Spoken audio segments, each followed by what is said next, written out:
It's Monday, 27th of April. This is my Monday morning breakfast.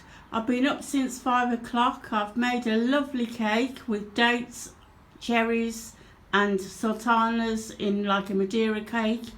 And this is my breakfast: grilled a sausage, grilled bacon, scrambled eggs, grilled tomato and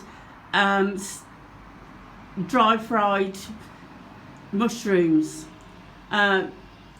New first time for dry fried mushrooms. They look lovely, so I'm hopeful that they'll taste just as good.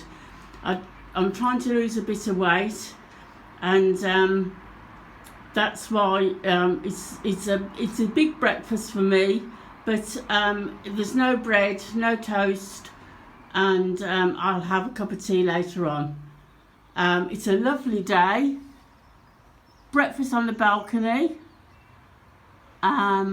It's not bad temperature, and I hope that you're all enjoying your breakfast. I've been up since 5, and it's it's nearly 8:30 now.